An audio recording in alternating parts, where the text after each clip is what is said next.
Friends, तो आज की इस वीडियो में इस तरह के ब्यूटीफुल से स्टाइलिश से ड्रेस बनाने वाले हैं। ये ड्रेस डिज़ाइन इंस्टाग्राम पे बहुत ज़्यादा ट्रेंडिंग पे चल रहा है। इस ड्रेस को बनाने के लिए हमने टोटल 4 मीटर फैब्रिक लिया है। ये ऑर्गेन्जा सिल्क फैब्रिक है और साथ ही साथ हमने सेम तरह का कंट्रास्ट फैब्रिक भी ले लिया। लाइनिंग भी हमने ले ली है। लाइनिंग ओनली प्लाजो में यूज़ करेंगे और इस ड्रेस पे हमें एम्ब्रॉयडरी भी करना होगा और हैंड पेंटिंग भी करना है। हैंड एम्ब्रॉयडरी, हैंड पेंटिंग दोनों का वर्क है। तो चलो अब स्टार्ट करते हैं। अब हम अपनी कुर्ती के अकॉर्डिंग लंबाई को कट करेंगे। अब हमारी कुर्ती की जो लंबाई रहेगी उससे हम 3 इंच एक्स्ट्रा करके इसकी लंबाई रखेंगे।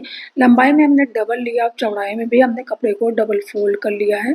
अब ये 4 फोल्ड हो गया है। इसकी चौड़ाई टोटल यहाँ पे 17 इंच आ रही है, मतलब कि डबल करके इसका घेर जो है वो 34 इंच आएगा। अगर आप लार्ज साइज़ के लिए बनाना चाह रहे हैं तो आप 20 इंच फोल्ड करके इसकी चौड़ाई रख सकते हैं। अब ऊपर से एक सीधी लाइन ड्रॉ करेंगे। अब शोल्डर के लिए 6.5 इंच पे मार्क करेंगे और नेक की चौड़ाई के लिए 3.25 इंच पे मार्क करेंगे। ये ड्रेस हम मीडियम साइज़ गर्ल्स के लिए बना रहे हैं। आप अपने साइज़ के अकॉर्डिंग मेजरमेंट करेंगे। अब 6.5 इंच आर्म होल लेंथ के लिए मार्क करेंगे और यहाँ पे हम चेस्ट के लिए 8.5 इंच पे मार्क कर लेंगे, प्लस 1 इंच स्टिचिंग का मार्जिन बढ़ा लेंगे और 6.5 इंच ही वेस्ट लेंथ के लिए भी हमें मार्क करना। आर्म होल का हाफ लेते हुए इस तरह से राउंड शेप में मार्क करेंगे। चेस्ट लाइन से नीचे वेस्ट लाइन तक 6.5 इंच पे मार्क करेंगे। वेस्ट की विड्थ के लिए 8 इंच प्लस 1 इंच लेकर के क्रॉस शेप में मार्किंग करेंगे। नीचे से ए लाइन शेप में मार्किंग कर लेंगे। इस कुर्ती की लंबाई को हमने 3 इंच एक्स्ट्रा रखा अपने साइज़ के अकॉर्डिंग, क्योंकि ये अप डाउन है तो इसके लिए। अब यहाँ से 5 इंच पे मार्क करेंगे और इस कॉर्नर से इस तरह से हल्का सा कर्व शेप बनाएंगे। अब ये फिश कट शेप में मार्किंग हो गई है और सभी मार्किंग पर से ए लाइन शेप में कुर्ती की कटिंग कर लेंगे।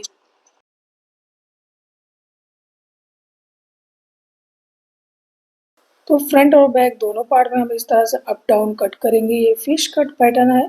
अगर आप चाहें तो बैक पार्ट को राउंड शेप में भी कट कर सकते हैं। अब सभी स्टिचिंग पॉइंट पे छोटे छोटे कट लगाएंगे। हम अपनी कुर्ती वाले फैब्रिक पे लाइनिंग नहीं लगाएंगे, क्योंकि इसके अंदर हमें कंट्रास्ट वाले फैब्रिक से एक छोटा टॉप बनाना है। बैक नेक को 1 इंच डीप मार्क के कट कर लेंगे। बैक पार्ट को साइड करेंगे और फ्रंट पार्ट को यहाँ पे रखेंगे। इसके आर्म होल की आधा इंच डीप मार्किंग करके कटिंग कर लेंगे। इसको भी साइड करेंगे। अब साइड से बचे हुए कपड़े से स्लीव्स की कटिंग करेंगे। यहाँ पे 18 इंच लंबाई लेते हुए कपड़े को कट करेंगे। ऊपर से 2 इंच मार्क करेंगे। 7 इंच स्लीव्स की विड्थ लेते हुए इस तरह से कर्व शेप में मार्क करेंगे। इस तरह से हमें इसे क्रॉस शेप में मार्क करना है, क्योंकि इस स्लीव्स को भी हम बेल स्लीव्स बनाएंगे। इसके लिए इस तरह से हम शेप बना करके इसकी कटिंग कर लेंगे। बहुत ही सिंपल तरीके से स्लीव्स कटिंग होती है और इजी भी होती है स्टिचिंग में। सेंटर पे छोटा कट लगाएंगे। फ्रंट साइड इसको भी आधा इंच डीप कट करेंगे और कट का एक निशान लगाएंगे, ताकि जब हम इसको स्टिच करें तो हमें पहचानने में आसानी हो। अब इस कंट्रास्ट फैब्रिक को 4 फोल्ड करेंगे। इसको हमने आधा मीटर लिया था। फोल्डेड साइड नेक की विड्थ के लिए मार्क करेंगे। यहाँ पे हमने 3.5 इंच नेक की विड्थ रखी है और 6.5 इंच हमने शोल्डर की टोटल विड्थ ली है। इसको आधा इंच क्रॉस शेप में मार्क करेंगे। उतना ही 6.5 इंच आर्म होल लेंथ के लिए मार्क करेंगे।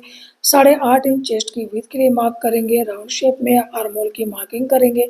6.5 इंच वेस्ट लेंथ के लिए मार्क करेंगे और क्रॉस शेप में इस तरह से मार्किंग कर लेंगे। नीचे से 10 इंच यहाँ पे चौड़ाई लेते हुए इस तरह से कर्व शेप में मार्किंग करके इस कुर्ती की कटिंग कर लेंगे। इस कुर्ती पे हम लाइनिंग यूज़ करेंगे, क्योंकि ये बनारसी फैब्रिक है और इस पे जब हम लाइनिंग यूज़ करेंगे तो इसका लुक ज़्यादा अच्छा रहेगा। वेस्ट लाइन से नीचे 5 इंच तक हम एक कट लगाएंगे। यहाँ से चाप को ओपन करेंगे और अब नेक के डेप्थ के लिए मार्क करेंगे। तो 5.5 इंच हम यहाँ पर डीप रख रहे हैं और 3.5 इंच चौड़ाई लेते हुए बॉक्स शेप में नेक की कटिंग करेंगे। तो इस तरह से बिल्कुल स्क्वायर में हम नेक की कटिंग कर लेंगे। इसकी सिंपल तरीके से स्टिचिंग कर लेंगे।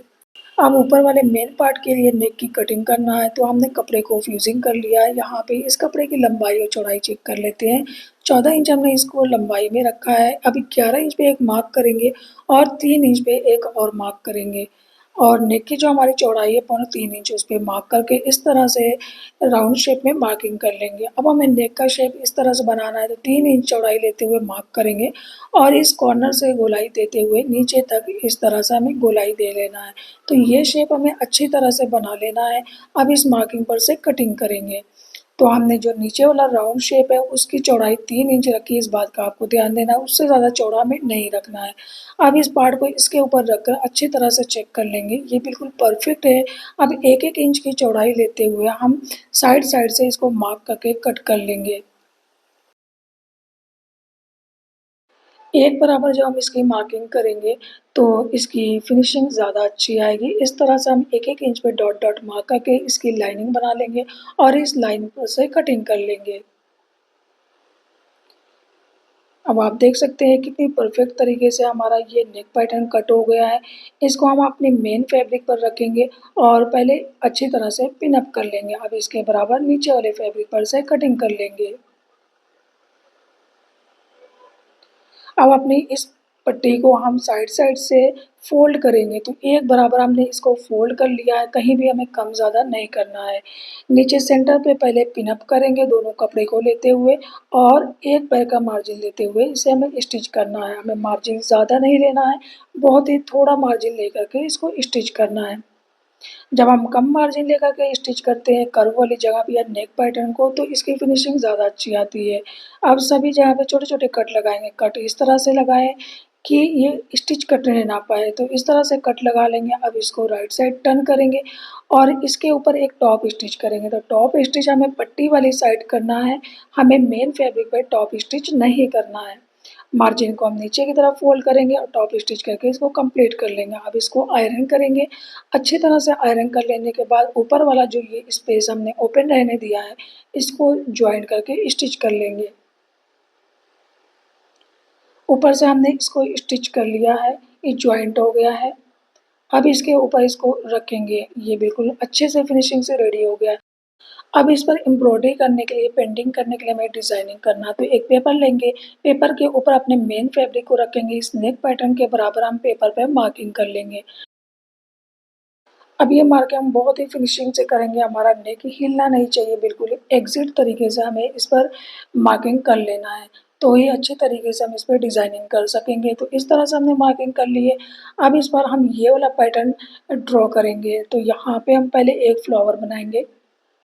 शायद कि आप मुझसे बेहतर कर सकें, अगर आपकी ड्राइंग ज़्यादा अच्छी है तो इस तरह से हम इस पे फ्लावर बना लेंगे। पहले हल्के-हल्के हाथों बनाएँगे, उसके बाद इसको डार्क कर लेंगे और इस तरह से पहले 5 पत्ती, 6 पत्ती वाला फ्लावर बनाएँगे, दूसरा फ्लावर बनाएँगे, यहाँ पे भी फ्लावर ड्रॉ करेंगे और इसकी लीफ बना लेंगे। अब इस पेपर को फ़ोल्ड करेंगे और इसकी दूसरी साइड हम इसको अब इस पेपर को डबल कर लेंगे और सभी डिज़ाइन को कंप्लीट कर लेने के बाद इसके ऊपर एक बार फिर से हम स्ट्रिक्टली पेंसिल से ड्रॉ करेंगे। तो इस तरह से ये दूसरी साइड मार्क हो जाएगा, मतलब कि इसका निशान दूसरी साइड आ जाएगा, तो उसी निशान के बराबर हम फिर से दूसरी साइड डिज़ाइन मार्क कर लेंगे।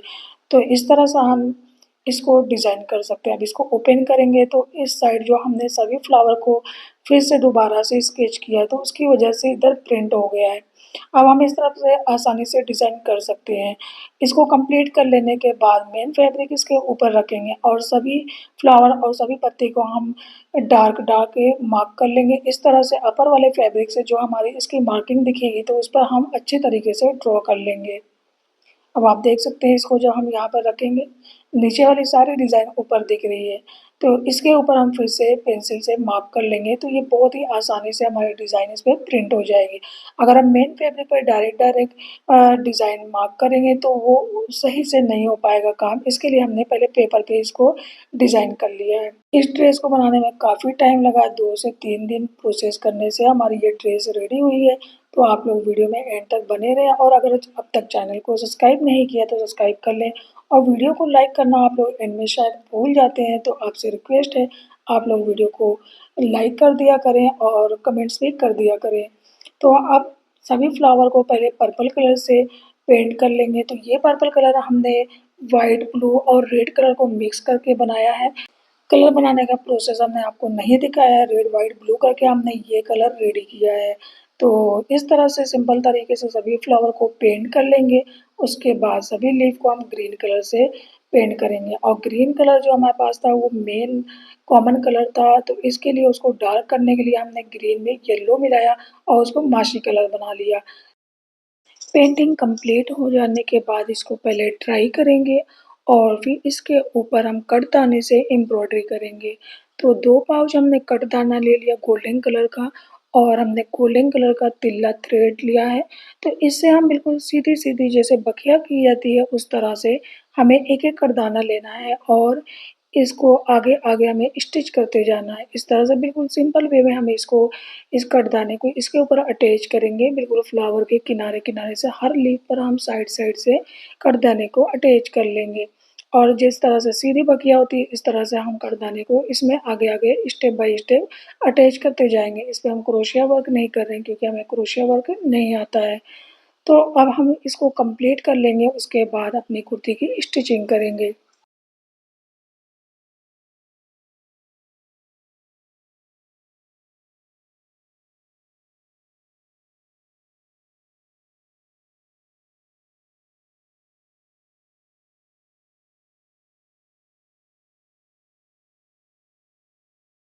अभी के लिए हमने इसको कंप्लीट नहीं किया है, तो पहले हम इसकी स्टिचिंग कर लेते हैं क्योंकि अभी हमें नेक में कॉलर भी अटैच करना है, बाद में हम इसकी एम्ब्रॉयडरी कंप्लीट कर लेंगे। शोल्डर से आधा-आधा इंच लेकर के दोनों पार्ट को जॉइन कर लेंगे, साइड से फिटिंग वाली स्टिचिंग करेंगे। नीचे तक आकर के थोड़ा इसको हम छोड़ देंगे क्योंकि पहले नीचे वाला पार्ट फ़ोल्ड करेंगे, उसके बाद साइड वाली कंप्लीट स्टिचिंग करेंगे। नीचे से हमें पतला-पतला फ़ोल्ड करना है, ज़्यादा चौड़ा फ़ोल्ड नहीं करना है, एंड में इसमें स्लीव्स अटैच करेंगे और अब हमारी कुर्ती चारों तरफ से बंद हो गई है। तो एंड में इसमें हमें नेक अटैच करना है, कॉलर बनाना है।